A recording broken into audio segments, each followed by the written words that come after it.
Apple Cinnamon Conserve is one of those fun recipes that actually doesn't have any added sugar, which is a little bit more rare when it comes to canning because sugar is part of our preservative most times. For this recipe, I'll begin with 6 pounds of apples.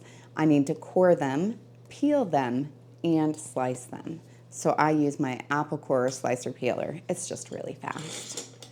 I really like using this method just because it's so simple and easy.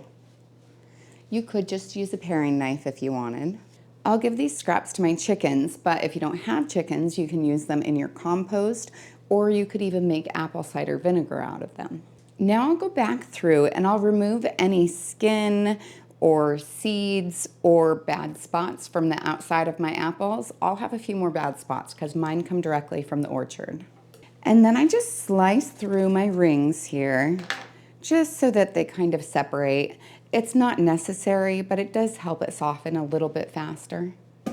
Just occasionally it'll miss a seed, so I try to make sure that I get those.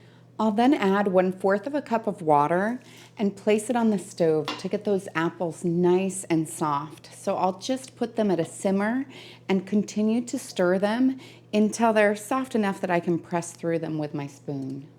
Now that they're nice and soft, they're ready to be blended.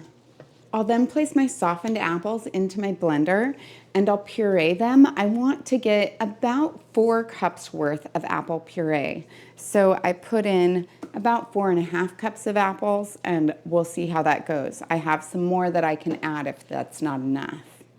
And perfect, 4 cups. This is a kind of fun recipe because it actually uses some of my dehydrated apples. And I need these chopped up nice and small. I need 1 cup worth. I'll then add my 4 cups of puree into a large pot. And I always use a spatula for this because so much sticks to the sides. Then I add 20 ounces of crushed pineapple. You could do fresh pineapple. You would just have to do about 1.5 cups worth. Then the 1 cup of dehydrated apple pieces. These are kind of fun because they're a little extra chewy after they're made. And then 3/4 of a cup of raisins.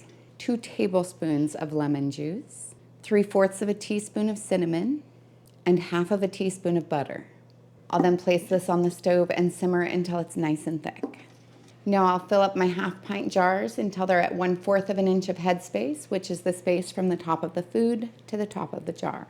I then like to use a wooden chopstick to just run down the edges of the jar and sometimes through the middle a little bit, and this just makes sure that all of the air is out of it.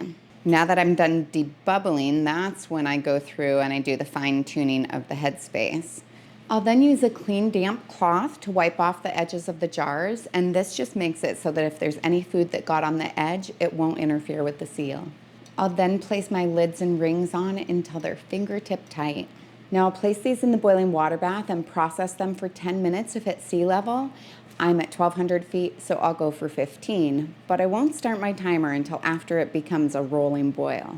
Now that the timer's gone off, I'll remove the lid, turn off the heat, and let it cool for 5 minutes. I'll then place my jars on a heat-resistant surface about 1 to 2 inches apart. This just makes it so that they can cool down a little more easily, and then I'll leave them there for 24 hours. That gives them a chance to get a really good seal. You can tell that they're sealed if the button that's in the lid is depressed down. If it's not, then I put them in the refrigerator and I'll use them in the next little bit. But if they are sealed, I'll put them in a cool, dry, dark location like my pantry and use them in the next 1 to 3 years. So this is a recipe that I actually really like to do because my mom's diabetic, and so I'd like to have a couple of recipes that she can try.